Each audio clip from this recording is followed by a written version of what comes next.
नाटक लहरों का राजहंस अंक नंबर 3। वही कक्ष है सुंदरी का और अगली रात बीच का प्रहर। कक्ष में सब कुछ व्यवस्थित है, फिर भी एक शून्यपन का आभास होता है। व्यक्ति वहां कोई नहीं है। सामने का द्वार बंद है। उद्यान की ओर सुंदरी और अलका बात करती हुई आती है।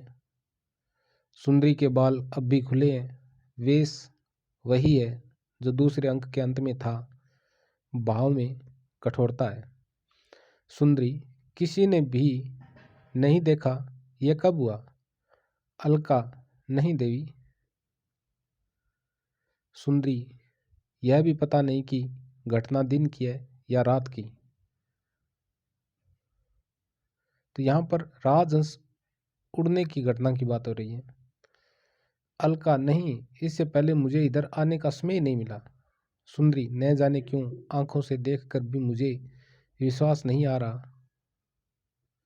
मुझे तो यह संभव ही नहीं लगता कि। अलका, पहली बार देखा तो मुझे भी विश्वास नहीं आया। सोचा कहीं किसी और दिशा में तो नहीं चली आई, परंतु आसपास देखकर निश्चय कर लिया कि कमल ताल के पास ही खड़ी हूं।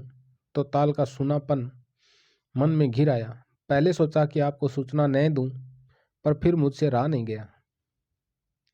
सुंदरी, सूचना न देने से वे लौट तो न आते, परंतु अलका, मैं अब भी नहीं सोच पा रही कि यह हुआ कैसे।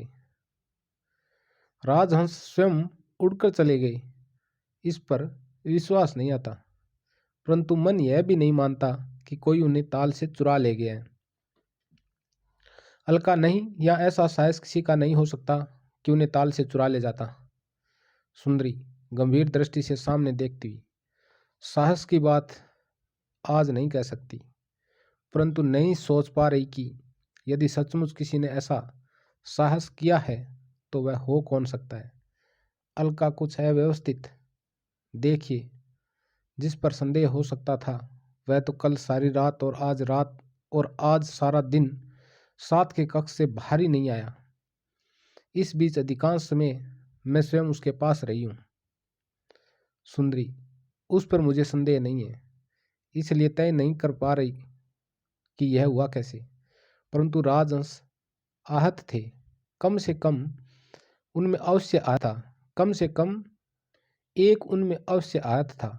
क्या उनके पंखों में इतनी शक्ति रही होगी कि वे अपनी इच्छा से उड़कर कहीं चले जाते? फिर जिस ताल में इतने दिनों से थे, उसका अभ्यास, उसका आकर्षण क्या इतनी आसानी से छूट सकता था?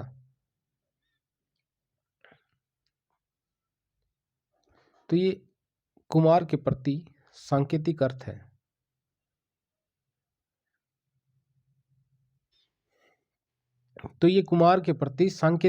है। अलका, संभव है आहत होना ही उनके उड़ चले जाने का कारण हो। सुंदरी, होने को कुछ भी कारण हो सकता है, संभव यही कारण हो। सोचती सी चबूतरे की ओर बढ़ जाती है। अलका, आधी रात बीत चुकी है, अब क्या कुछ देर विश्राम नहीं करेगी? सुंदरी, अब तक और किया ही क्या है विश्राम के सिवा? अलका, चुपचाप बैठे रहना विश्राम नहीं होता। आप दिन भर जिस मन स्थिति में रही है उससे तो इतनी थकान हो गई होगी कि। सुंदरी, देख, मैं फिर से इस विषय की चर्चा नहीं सुनना चाहती। अलका, फिर से यह कैसे कह रही है? अब तक आपने एक बार भी तो इस विषय में बात नहीं करने दी। सुंदरी, बात करने के लिए और भी विषय है, तुम अपने विषय में बात कर सकती है। अलका, अच्छा, इतनी अनुमति दे कि सुगंधित जल से आपके पैरों को थोड़ा मल दूं। सुंदरी, नहीं, उसकी आवश्यकता नहीं। अलका, आवश्यकता न सही, पर मेरे कहने से ही आप। सुंदरी, कह दिया न नहीं। तू एक एक बात को लेकर इतना हट क्यों करती है? अलका, हट मैं कर सकती हूँ। कर सकती तो दिन भर आपको बिना प्रसादन रहने देती। बिना प्रसादन आपका रूप। सुंदरी, मेरा यही रूप क्या स्वाभाविक नहीं? अलका, कुमार लौट आए होते तो क्या आप ऐसे रहती? इसलिए कह रही हूँ कि संभव है कुमार को लौटने में अभी और समय लग जाए, जिससे। सुंदरी, आगे के दीपाधार की ओर आती हुई कुछ तीखे स्वर में, तू समझती है मैं अब तक उनके लौटने की प्रतीक्षा कर रही हूँ? प्रतीक्षा कर रही होती तो अपने माथे का बिंदु सूख जाने न देती। मुझे खेद है तो यही कि जितना समय इसे गिला रखना चाहिए था उससे कहीं अधिक समय मैंने इसे गिला रखा। श्रृंगार कोष्ठ के पास जाकर वहां से एक कटोरी उठा लेती है। यह कटोरी है जिसमें पानी भरा था। पानी इसमें अब भी है, परंतु कटोरी को उड़ेलकर खाली करती हुई, अब मुझे प्रतीक्षा नहीं है। वे जब भी आए मुझे उनसे कुछ नहीं कहना है, और आने में कोई बाधा है तो। अलका, बाधा की बात आप सोच भी सकती हैं। सुंदरी, सोचने की स्थितियां होती हैं। अलका, जो बात इस क्षण नहीं सोची जा सकती वह अगले क्षण सोची जा सकती है। मैंने उन्हें भेजा था तो एक विश्वास के साथ भेजा था। चाहती तो रोक भी सकती थी, परंतु रोकना मैंने नहीं चाहा, क्योंकि वैसा करना दुर्बलता होती। अब इतना संतोष तो है कि दुर्बलता कहीं थी तो मुझमें नहीं थी। अलका सुगंधित जल की कटोरी लिए हुए उसके पास आ जाती है। अलका, मेरी एक बात मानोगी? सुंदरी, यही न कि बात न करके चुपचाप लेटे रहूं। अलका, उससे मन थोड़ा शांत हो जाएगा। मैं इस बीच किसी को नदी तट पर भेजती हूँ कि? सुंदरी, नहीं अलका, किसी को वहां भेजना नहीं है। उन्हें लौट कर आना है तो अपने घर में आएंगे, और नहीं आना है तो। अलका, ऐसा नहीं हो सकता कि वे न आए, यह आप भी जानती है। अब तक न आने का एक कारण यह भी तो हो सकता है कि समय पर न आ पाने का संकोच ही उन्हें रोके हो, या उधर से ही आर्य मैत्रेय के साथ आखेट पर निकल गए हो।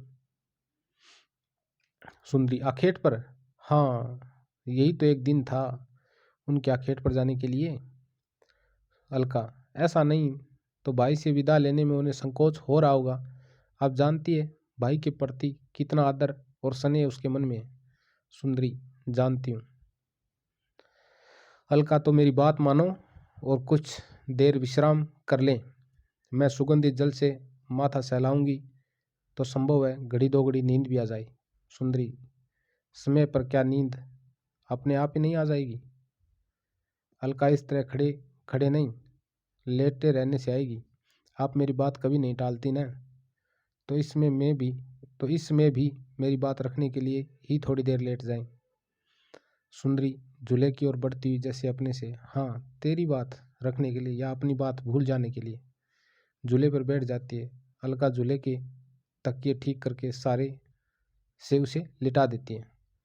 अलका, सब कुछ भूल जाने के लिए, बीता कल, आज और आने वाला कल, सब कुछ। घुटनों के बल झूले के पास बैठकर सुगंधित जल से धीरे धीरे उसका माथा सहलाने लगती है। सुंदरी धीरे से अपना हाथ उसके हाथ पर रख देती है। सुंदरी, कई बार एक बात सोचती हूँ अलका। अलका, अब कोई बात मत करें, चुपचाप आंखें मूंद लें।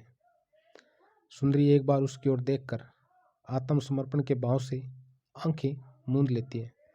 सुंदरी कहती है, सच यदि आंखें मूंद लेने से ही। अलका, काहे नहीं, बात मत करो। माथा सहलाना छोड़कर धीरे धीरे झूले को हिलाने लगती है। कुछ देर बाद झुककर सुंदरी को देख लेती है और झूले को हिलता छोड़कर दबे पैरों सामने के द्वार के पास आ जाती है। दबे स्वर में, निहा निहा। निहारिका उस ओर से आती है। लगता है जैसे अभी अभी नींद से जागी हो। तू सो गई थी? निहारिका, नहीं, थोड़ा ऊँग गई थी। अलका, धीमे बात कर, श्वेतांग लौट कर नहीं आया। अलका कहती है कि धीमे बात कर, श्वेतांग लौट कर नहीं आया।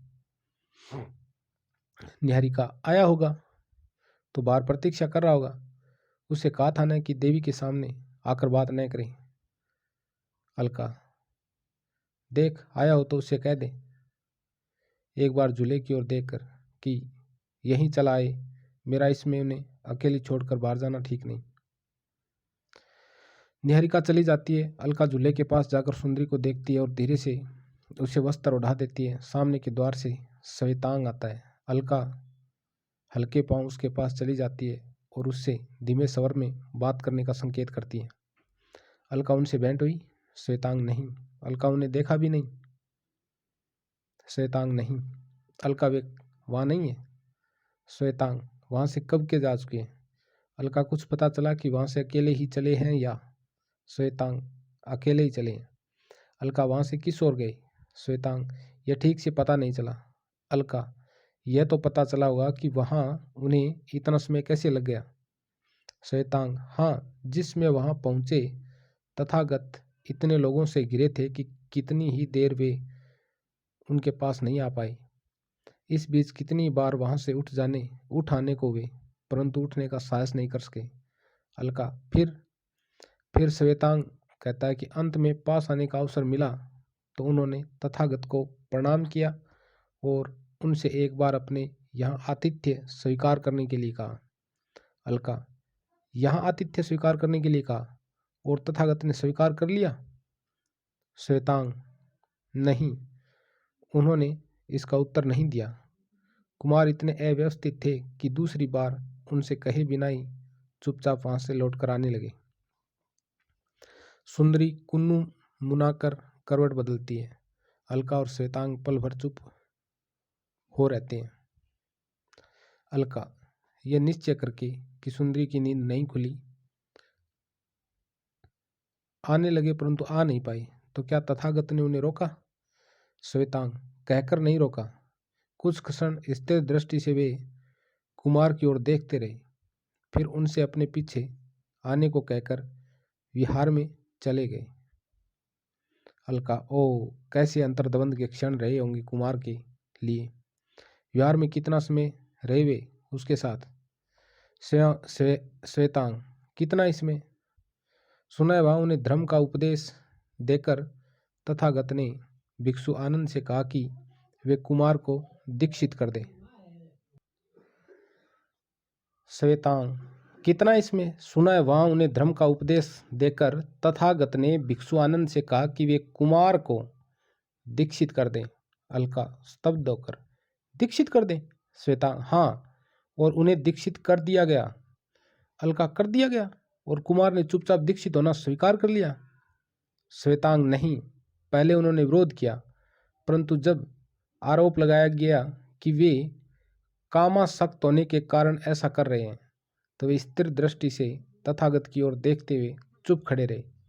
जब तक उनके केस कटते रहे तथागत उन्हें भोग और अभोग, कामना और अकामना के संबंध में कितना कुछ बतलाते रहे, परंतु कुमार न जाने क्या सोच रहे थे कि उन्होंने न तो केस काटने का विरोध किया और न तथागत की बातों की ओर ध्यान नहीं दिया।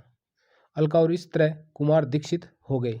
श्वेतांग, परंतु दीक्षा के बाद तथागत ने अपना भिक्षा पात्र उनके हाथ में देना चाहा तो कुमार ने वह पात्र अस्वीकार कर दिया। अलका, अस्वीकार कर दिया? श्वेतांग, हाँ, और बिना तथागत को प्रणाम किए विहार से निकल आए। कहते हैं उसमें उनकी आंखों का भाव विचित्र सा हो रहा था। वे स्थिर दृष्टि से सामने देखते चल रहे थे, जैसे उन्हें अपने से ही नहीं, हर एक से गहरी वितृष्णा हो। अलका असंकित स्वर में, और उसके बाद? श्वेतांग, उसके बाद का ही तो ठीक पता नहीं चला। कुछ लोगों का कहना है कि उसके बाद उन्हें घने जंगल की ओर जाते देखा गया था। अलका, घने जंगल की ओर, परंतु अपने शस्त्र और अस्त्र उनके पास नहीं थे, फिर कैसे वे? श्वेतांग, इसलिए तो निश्चित कुछ नहीं कहा जा सकता। नियत वे जंगली पशुओं के बीच क्यों गए होंगे यह समझ नहीं आता, परंतु लौटकर यहाँ नहीं आई, इसलिए संदेह भी होता है कि कहीं।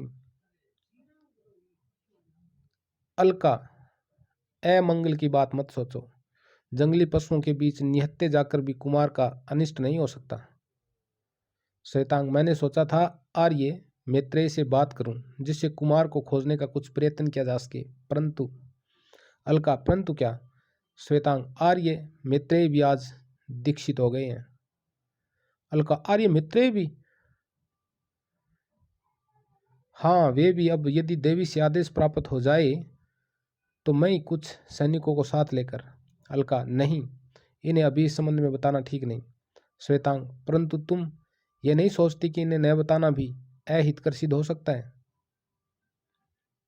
अलका, ठहरो, शायद तुम्हारा कहना ही ठीक है। घने जंगल में रात के समय कुछ भी तो असंभव नहीं। अच्छा, तुम कुछ देर बाहर ठहरो, मैं अभी इन्हें जगाकर इनसे बात करती हूँ। श्वेतांग गंभीर भाव से सिर हिलाकर बाईं ओर से चला जाता है। अलका झूले के पास आकर पल भर सुंदरी को देखती रहती है। नींद अभी ठीक से गहरी भी तो नहीं हुई, मन नहीं होता इन्हें इस नींद से जगा देने को। सच कितना कुछ गर्भ में लिए रहता है। कोई कोई दिन मन जितने को संभाल सकता है उससे कितना कितना अधिक अब कितना अकुलाएगी ये उस वास्तविकता को जानकर। साथ कितना चाहेगी कि इनकी अकुलाहट बाहर किसी पर भी प्रकट न हो, मुझ पर भी नहीं। झूले पर झुककर देवी, फिर सुंदरी की बाहों को हल्के से छूकर देवी। तभी सामने के द्वार से नंद अंदर आता है। उसका वेश वही है जो पहले था, परंतु सिर मुंडा है तथा शरीर क्षत और विकसित है। नंद, उसे जगाओ नहीं, सोई रहने दो। अलका चौंक कर उसकी ओर देखती है। अलका, आप? नंद, हाँ मैं। तुम जाओ, उसे सोई रहने दो। अलका, परंतु परंतु। नंद, जाओ, एक अभ्यागत मेरे साथ है। नंद कहता है कि जाओ, एक अभ्यागत मेरे साथ है। अलका सिर झुकाए दाईं ओर को चल देती है, पीछे देखकर। आ जाओ भिक्षु। अलका एक दृष्टि अंदर आते भिक्षु पर डालकर बाहर चली जाती है। भिक्षु आनंद अंदर आकर द्वार के पास रुक जाता है। बैठने के लिए आसन मंगवा दूं? भिक्षु आनंद, नहीं, मुझे बैठना नहीं है। नंद, यह है मेरा घर, मेरी पत्नी का कक्ष, वह है मेरी पत्नी सुंदरी। भिक्षु आनंद, देख रहा हूं, स्थान सुंदर है, कक्ष बहुत ही सुंदर है। नंद, बस इतना ही? स्थान के अतिरिक्त भी कुछ है यहाँ? यह नहीं देख पा रहे? संभवत उसे देखने के लिए जो दृष्टि चाहिए वह दृष्टि तुम्हारे पास नहीं है। नंद भिक्षु को कहता है। भिक्षु आनंद, तुम्हें यह कहने में सुख मिल रहा है तो मैं तुम्हें उससे वंचित नहीं करना चाहूंगा। तुम बहुत उद्विग्न हो। वन में व्याघ्र के साथ हुए युद्ध में क्षत विकसित होकर। नंद, मैं जानता हूं, सारा समय तुम छाया की तरह मेरे साथ रहे हो, विहार से लेकर यहाँ तक। शायद तुम्हारे मन में आशा रही है कि मैं और कहीं भी जाऊं, लौटकर अपने घर नहीं आऊँगा। घर देखने की इच्छा भी शायद तुमने इसलिए प्रकट की थी कि सोचते थे तुम्हें लेकर यहाँ आने में मुझे संकोच होगा, परंतु देख रहे हो, मेरे मन में कहीं संकोच नहीं। विहार से सीधा यहाँ नहीं आया, यह मेरी अपनी इच्छा थी। वन में जाकर व्याघ्र से युद्ध किया, वह भी आकस्मिक घटना नहीं, मेरी एक और अपनी इच्छा थी। भिक्षु आनंद, निसंदेह तुम्हारी अपनी इच्छा थी, परंतु ऐसी इच्छा तुम्हारी हो सकती है, इसका अनुमान तथागत को था। वे देख रहे थे कि तुम्हारा मन अशांत है, इसलिए तुम कुछ भी कर सकते हो, कहीं भी जा सकते हो। मैं तब से छाया की तरह तुम्हारे साथ हूं, क्योंकि तथागत का आदेश था।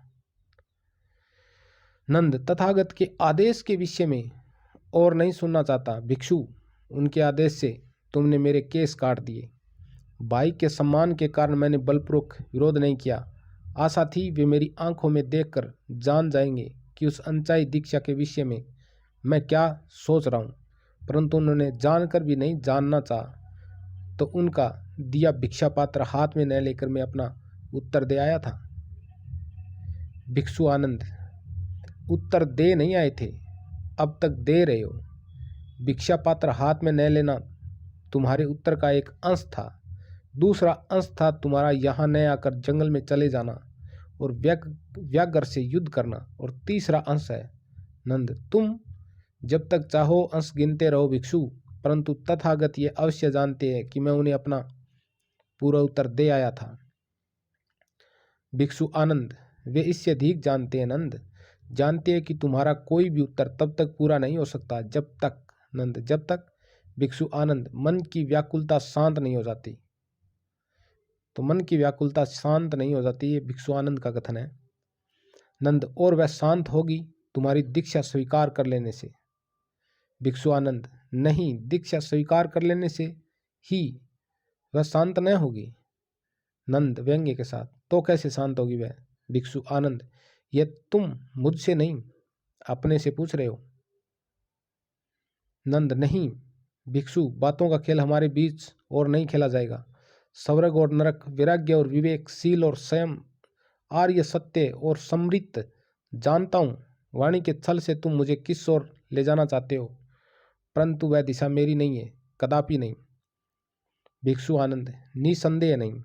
तुम अपनी दिशा खोज रहे हो, यह व्याकुलता की वास्तविक आरंभ है। नंद, बातें रहने दो भिक्षु, घर देखना चाहते थे सो तुमने देख लिया, अब उस ओर मेरा कक्ष है, इस ओर उद्यान है। भिक्षु आनंद, मैं घर देखना चाहता था। नंद, घर, कक्ष या उद्यान नहीं, तुम्हारे पास कक्ष और उद्यान सब कुछ है, घर नहीं है। घर जिसमें तुम्हारी आत्मा को विश्राम मिल सके। मुझे विलंब हो रहा है, मैं अब यहां से चलना चाहूंगा। पल भर स्थिर दृष्टि से नंद की ओर देखता रहकर वापस सामने के द्वार की ओर चल देता है। द्वार के पास रुककर चलते हुए कामना यही है कि कभी न कभी तुम्हें वह आश्रय मिल सके जो तुम्हारा वास्तविक घर होगा। नंद, ठहरो भिक्षु, जाने से पहले तुमसे एक प्रश्न पूछना चाहता हूँ। भिक्षु आनंद, मुझसे पूछना चाहते हो, परंतु जो व्यक्ति तुम्हारे किसी भी प्रश्न का उत्तर दे सकता है वह मैं नहीं हूं। उत्तर किसी भी प्रश्न का तुम्हें केवल एक ही व्यक्ति से मिल सकता है और उस व्यक्ति का नाम है नंद। नंद, जाओ भिक्षु, फिर से वही खेल खेलने के लिए तुम्हें नहीं रोकना चाहूंगा। उसकी ओर से मुंह फेर कर आगे के दीपाधार के पास आ जाता है। भिक्षु आनंद, मुझे रोकने का तो प्रश्न ही नहीं है नंद, जिसे तुमने रोक रखा है यह व्यक्ति कोई दूसरा ही है। नंद ने मुड़कर उस ओर देखने तक वह बाहर चला जाता है। नंद जैसे अपनी बात उसे सुनाने के लिए द्वार तक बढ़ जाता है। नंद, बातों को उलझाते क्यों हो भिक्षु, कौन है वह व्यक्ति? भिक्षु आनंद की ओर से कोई उत्तर नहीं मिलता। नंद द्वार से निकलकर ग्वाक्स के पास चला जाता है। कौन है वह दूसरा व्यक्ति जिसे मैंने रोक रखा है? फिर भी कोई उत्तर नहीं मिलता तो हताश सा कक्ष में लौट आता है। अच्छा है तुम नहीं रुकते तो जानता हूं तुम क्या उत्तर देते। कहते तुम उस व्यक्ति को नहीं जानते। नंद, मुझे आश्चर्य है, परंतु तुम्हारी मुस्कुराती हुई आंखें कहती तुम्हें आश्चर्य नहीं है। आश्चर्य की बात केवल उपहास है, व्यंग्य है। मदिरा कोष्ठ के पास जाकर मदिरा पात्र उठाता है, फिर रख देता है। नहीं, अभी मदिरा नहीं लूंगा।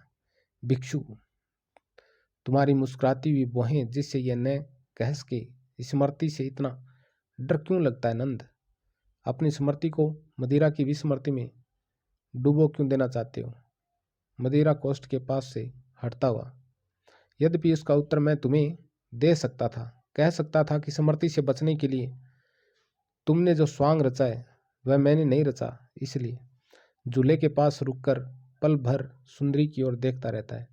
अच्छा है लौटकर आते ही तुम्हारे प्रश्नों का सामना नहीं करना पड़ा। मैंने कहा था कि शीघ्र ही लौट आऊंगा, परंतु आ नहीं सका। इसे लेकर तुम्हारी आंखों में जो व्यंग्य उभरता उसका उत्तर शायद मैं न दे पाता। क्या कहता तुमसे कि तथागत के पास से उठाने के बाद कल के मरे मृग को देखने की कामना क्यों इतनी प्रबल हो आई थी कि किसी भी तरह अपने को वहां जाने से नहीं रोक सका। क्या बताता तुम्हें कि मृग के स्थान पर एक नोच खाई ठटरी को देखकर मुझे कैसा लगा, और कि फिर क्यों गुराकर सामने से आते व्याघ्र से मैं सहसा उलझ पड़ा। क्यों मैंने जानबूझकर आत्म विनाश को निमंत्रित किया और फिर स्वयं ही आत्म रक्षा के लिए उस तरह लड़ गया। आत्म रक्षा और आत्म विनाश, इन दो प्रवृत्तियों के बीच में एक साथ जिया कैसे और क्यों? और क्या उस तरह जीकर सुख मिला? वह क्या सुख की ही खोज थी जिसने उस तरह जीने के लिए विवश किया? आगे के दीपाधार की ओर जाता हुआ, या यह केवल मन का विद्रोह था, बिना विश्वास एक विश्वास के अपने ऊपर लादे जाने के लिए, या इसलिए कि उसमें मैं इतना सत्वहीन क्यों हो गया कि भिक्षु आनंद के कर्तनी उठाने पर चिल्ला नहीं सका? नहीं, यह विश्वास मेरा नहीं है। मैं तुम्हारा या किसी का विश्वास ओढ़कर नहीं जी सकता, नहीं जीना चाहता। अपनी छटपटाहट में कक्ष के एक सिरे से दूसरे सिरे तक टहलता है। इतना समझ में आता है कि जिए जाने से जीवन धीरे धीरे चूक जाता है, कि हर उन्मेष का परिणाम एक निमेष है और काल के विस्तार में उन्मेष और निमेष दोनों अस्थायी है, कि सुख सुख नहीं, काई पर फिसलते पांव का स्पंदन मात्र है, मात्र रेत में डूबती बूंद की अकुलाहट, परंतु वह संपंदन, वह अकुलाहट ही क्या जीवन का पूरा अर्थ, जी लेने का कुल पुरस्कार नहीं है। आकाश में लटकते नीले काले बिंदु कोरे सिद्धांतों के वे अधिक स्थायी, अधिक सत्य कैसे? टूटे दर्पण के सामने रुककर क्षण भर अपना प्रतिबिंब उसमें देखता रहता है। उन्होंने केस काट दिए तो क्या व्यक्ति रूप में मैं अधिक सत्य हो गया? जीभ काट देते, हाथ पैर काट देते तो क्या और अधिक सत्य हो जाता? कौन कह सकता है कि भ्रांति वस्तुतः किसे, उन्हें या मुझे? दर्पण के पास से हटकर उन्होंने कहा, मैं नहीं हूं, तुम नहीं हो, वह नहीं है, सब किसी उंगली से आकाश में बनाए गए चित्र है जो बनने के साथ साथ मिटते जाते हैं। तो ये किसका कथन है? मैं नहीं हूं, तुम नहीं हो, ये नंद का कथन है। सब किसी अंगुली से आकाश में बनाए गए चित्र है जो बनने के साथ साथ मिटते जाते हैं, कि उनका होना न होने से भिन्न नहीं है। परंतु मैं पूछता हूं, जब होने न होने में कोई अंतर ही नहीं है तो मेरे केस क्यों काट दिए, झूले और पीछे के दीपाधार के बीच आकर? और काट ही दिए तो उससे अंतर क्या पड़ता है? कुछ ही दिनों में फिर नहीं उगाएंगे। अंतर पड़ता है यदि मेरा हृदय बदल देते, आंखें बदल देते, झूले पर झुककर। मेरे हृदय में तुम्हारे लिए अब भी वही अनुराग है, आंखों में तुम्हारे रूप की अब भी वही छाया है। तुम्हारा विशेषक सूख गया, इसका मुझे खेद है, इसे मैं अभी गीला किए देता हूँ। झूले के पास से सुगंधित जल की कटोरी उठाकर सुंदरी का विशेषक गीला करने लगता है। अंगुली माथे से छूते ही सुंदरी अध खुली नींद में कुनमुना उठती है। नहीं नहीं नहीं, नंद अचक चाकर थोड़ा पीछे हट जाता है। सुंदरी हड़बड़ाकर उठ जाती है। सुंदरी उद्भ्रांत स्वर में, कौन है यहाँ? दाईं ओर से अलका तथा बाईं ओर से श्वेतांग घबराए से आते हैं। नंद सिर झुकाए पीछे के दीपाधार के पास चला जाता है। श्वेतांग, देवी। अलका, क्या बात है देवी, क्या हुआ, ऐसे क्यों हो रही है? हाथ उसके कंधे पर रखने लगती है, परंतु सुंदरी उसका हाथ बीच में ही रोक लेती है। सुंदरी, ठहर, यहाँ कक्ष में कौन कौन है इसमें? अलका, कौन है? आप है, मैं हूं, श्वेतांग है। फिर नंद की ओर देखकर चुप कर जाती है। और कोई नहीं है? कोई बाहर का व्यक्ति? अलका, बाहर का व्यक्ति? नंद की ओर से आंखें हटाकर, बाहर का व्यक्ति इस कक्ष में आ भी सकता है? सुंदरी झूले से उठती हुई, तो फिर मुझे क्यों लगा जैसे जैसे अभी अभी एक हाथ मेरे माथे से छुआ हो और एक आकृति आंख खुलते खुलते मेरे सामने से हट गई हो।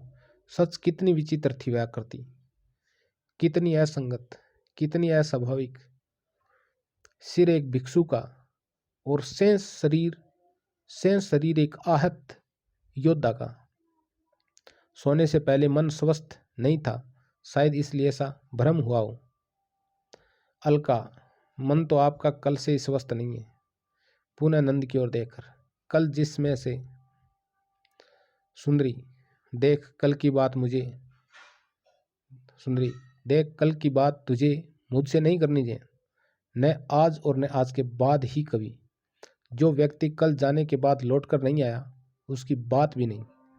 अब श्वेतांग की दृष्टि नंद की ओर चली जाती है और अपने उद्वेग को दबाने की चेष्टा में वह थोड़ा एक और को हट जाता है। अलका, परंतु देवी। सुंदरी, वह बीता कल मन से जितना दूर रहे उतना ही अच्छा है। मैं अपने को फिर से उसकी छाया में लौटने देना नहीं चाहती। अलका, परंतु मैं कहना चाहती थी कि देवी कहना चाहती थी कि नंद की ओर देखकर शब्द गले में अटक जाते हैं। सुंदरी कुछ असमंजस में पल भर उसकी ओर देखती रहती है। सुंदरी, क्या बात है? तेरे होठ इस तरह कांप क्यों रहे? आंखें इस तरह पथराई सी क्यों हो रही है? पल भर प्रतीक्षा करने के बाद, तू कुछ कहना चाहती थी ना? बता, क्या कहना चाहती थी? अलका के मुंह से बात नहीं निकलती तो उसकी आंखें एक अस्वाभाविक परिस्थिति के प्रति सचेत होने लगती है। तुझे हुआ क्या है? तू इस तरह गुमसुम क्यों हो रही है? अलका से हटकर उसकी आंखें श्वेतांग की ओर चली जाती है। और तुम श्वेतांग, तुम भी वहां जड़ से क्यों खड़े हो? सहसा धीर होकर, क्या हुआ तुम दोनों को? तुम लोग मुंह से एक शब्द भी नहीं बोल सकते क्या? बारी बारी से उन दोनों की ओर देखती हुई पल भर स्वयं भी स्तब्ध सी हो रहती है। फिर जैसे स्थिति उस पर स्पष्ट होने लगती है और उसकी आंखों का भाव अंतर्मुख होने लगता है। इसका अर्थ कहीं यह तो नहीं कि कक्ष में इसमें सचमुच कोई और भी है, कि उसमें आंख खुलने पर मैंने जो देखा। कहते कहते आंखें पीछे नंद की ओर घूम जाती है। वह मेरे मन का भ्रम नहीं था? नंद स्थिर दृष्टि से उसकी ओर देखता हुआ, यथार्थ था। सुंदरी सहसा आहत, यथार्थ? ओ! आंखें मूंद जाती है और चबूतरे का सहारा लिए वह वहीं बैठ जाती है। अलका पास जाकर धीरे से उसकी बाह पर हाथ रखती है। अलका, देवी! सुंदरी प्रयत्न से आंखें खोलकर धीमे अंतर्मुख परंतु आदेशात्मक स्वर में, तुम जा यहाँ से, तुम भी आओ, तुम भी जाओ श्वेतांग। श्वेतांग अंतर्मुख भाव से सिर हिलाकर जाने लगता है। अलका जैसे परिस्थिति को संभालने की चेष्टा में, सुनो श्वेतांग, कुमार थके हुए हैं, इसलिए शायद अपने कक्ष में जाकर स्नान और विश्राम करना चाहेंगे। तुम चलकर स्नान सामग्री ठीक करो और मैं अभी जाकर वस्त्रों का नया जोड़ा निकाल देती हूँ। श्वेतांग दाईं ओर से चला जाता है। अलका फिर सुंदरी के पास आ जाती है, उसके कंधे पर हाथ रखकर, और आप भी कुछ देर अभ्यंतर कक्ष में नहीं चलेगी? मैं प्रसाधन सामग्री लेकर वहीं आ जाती हूँ। और सुंदरी, मैंने तुमसे कहा था ना यहाँ से जाने के लिए।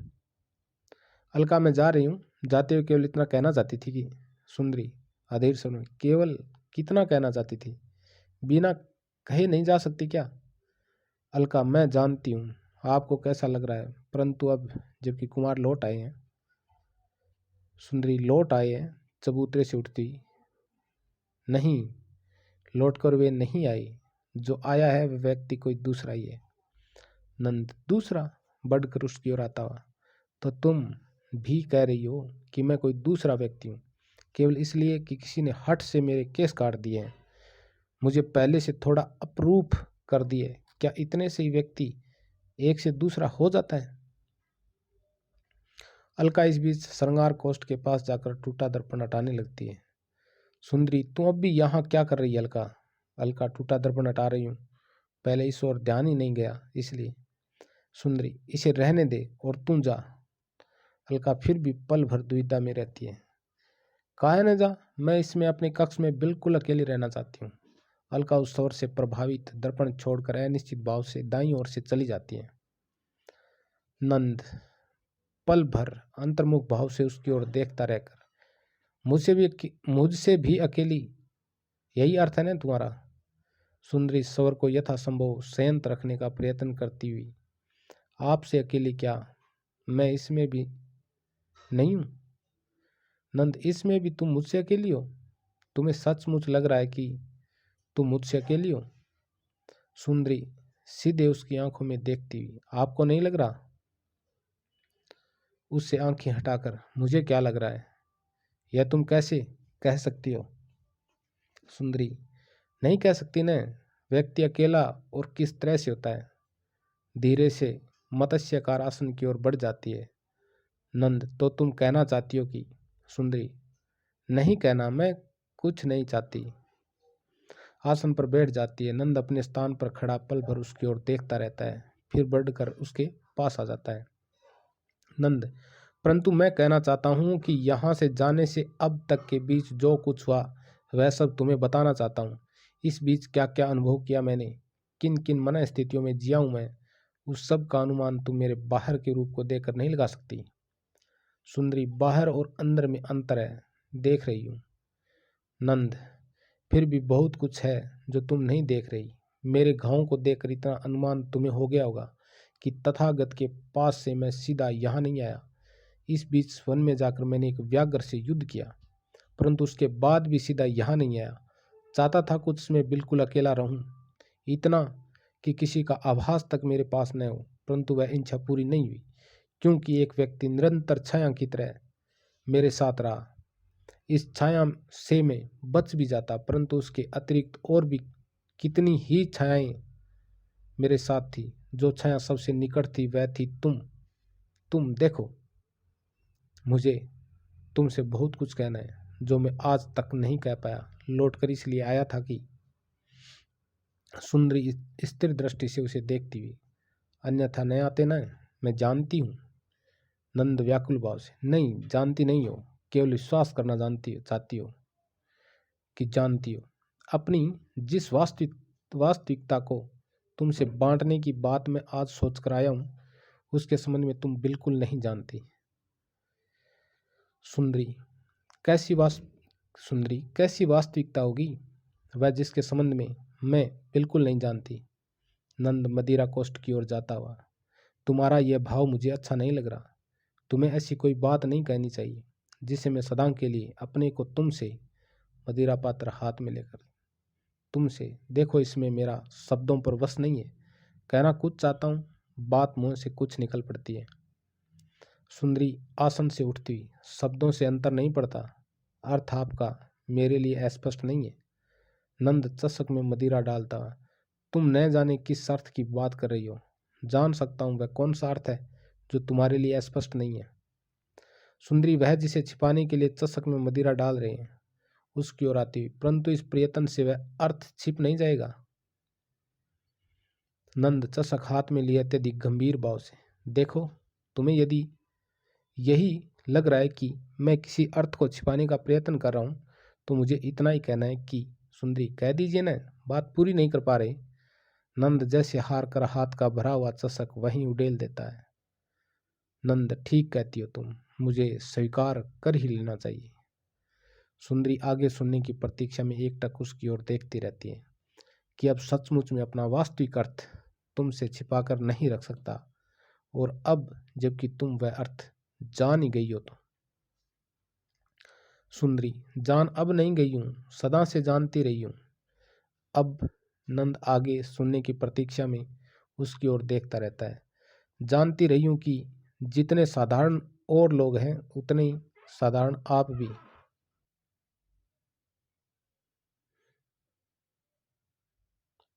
भी, कि जितनी आसानी से वे सब प्रभावित हो सकते हैं उतनी आसानी से आप भी हो सकते हैं। अंतर केवल इतना है कि लोग कभी एक बार प्रभावित होते हैं, आप बार बार प्रभावित हो सकते हैं।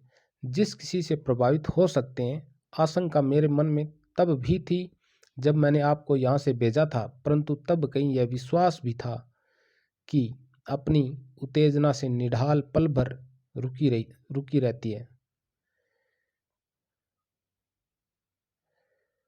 परंतु तब कहीं यह विश्वास भी था कि पहले के प्रभाव से आप इतनी जल्दी मुक्त नहीं हो पाओगे।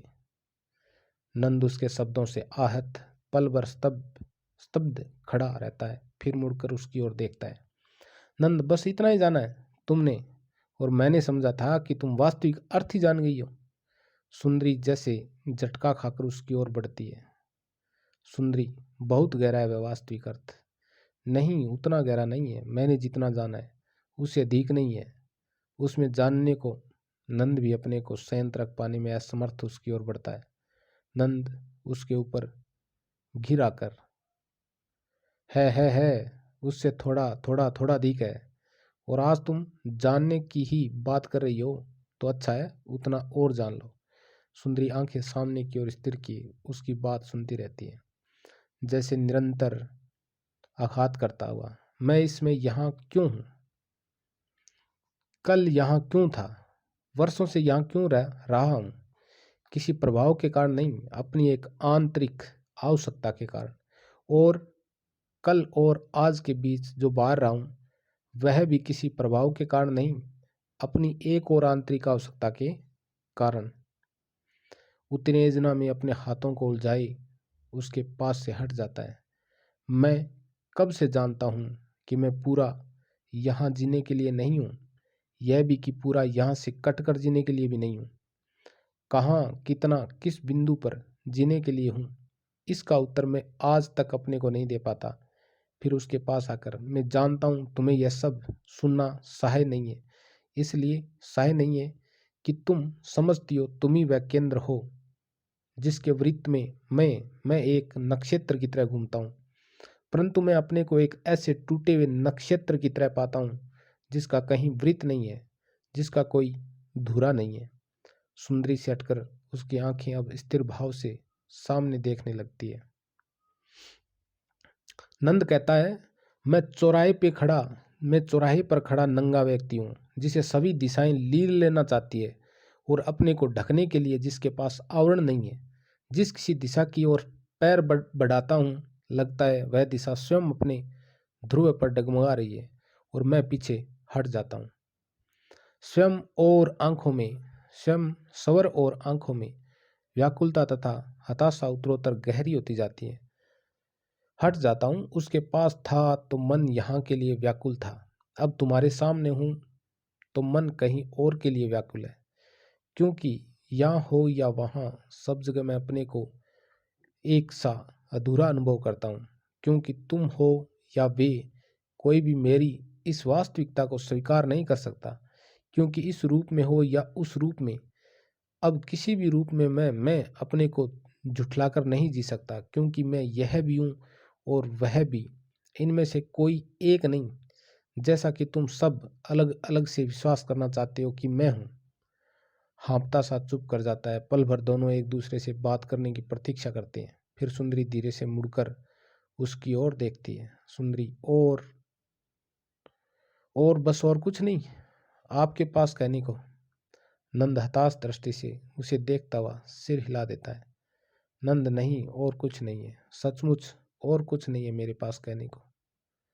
सुंदरी, और मैंने सोचा था कि वह थोड़ा अधिक अर्थ जो मुझे बताना चाहते थे वह इससे थोड़ा और अधिक होगा, परंतु जितना यह है उतना सचमुच बहुत बहुत थोड़ा है।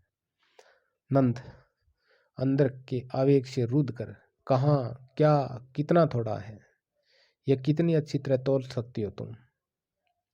सुंदरी, और कुछ न सही, आपकी बात का अर्थ अवश्य तोल सकती हूँ, और वह अर्थ केवल इतना सा ही है कि। नंद और भी रुद्ध कर, हाँ हाँ हाँ, अर्थ केवल इतना सा ही है। मैं स्वयं कुछ नहीं हूँ, मेरा अंतर्द्वंद कुछ नहीं है, मैं केवल। सुंदरी, आप विश्वास न करना चाहे तो भी वास्तविकता यह है कि। नंद असहायता की स्थिति पर पहुंचकर, मुझे विश्वास है कि जब तक यहाँ हूं तब तक इसका केवल इतना सही अर्थ रहेगा। क्योंकि यहाँ रहते मैं केवल उतना सही हूँ क्योंकि यहाँ रहते मैं केवल उतना सा ही हूँ जितना सा कि तुम्हारी दृष्टि मुझे देखना चाहती है। और उतने से आकार का व्यक्ति यदि जीवन में कोई बिंदु खोजना चाहे तो कितनी दूर जा सकता है, अंगुली पर अंगूठा रखे हुए, केवल इतनी सी, इतनी सी, इतनी सी। अपने पर अधिकार, सुंदरी, अपने पर अधिकार खोकर, अन्यथा इतनी सी भी तो नहीं। नंद असहायता के चरम पर आकर, तुम, उसकी बाह हाथ में कस लेता है। सुंदरी झटके से उसका हाथ अपनी बाह से अलग कर देती है। सुंदरी, तुम कितने कितने बिंदु खोजे आज तक, तुमने जाओ एक और बिंदु खोजो। कितने कितने शब्दों में ढांपा है उन बिंदुओं को, जाओ कुछ और शब्द ढूंढो, परंतु अंत में कहाँ रह जाते हैं, तुम्हारे वे सब बिंदु कहाँ चले जाते हैं, तुम्हारे वे सब शब्द? फिर भी क्यों वही के वहीं बने रहते हो तुम? वही अपने टूटते भाव को संभालने का भरसक प्रयत्न करती हुई, वहीं वहीं। नंद कुछ पल स्तब्ध सा खड़ा उसे देखता रहता है, फिर आहत भाव से सामने के द्वार से चला जाता है। सुंदरी उसके जाने तक किसी तरह अपने को संभाले रहती है, परंतु उसके जाते ही सिसकती हुई हथेलियों पर औंधी हो जाती है, और इसी के साथ नाटक समाप्त हो जाता है।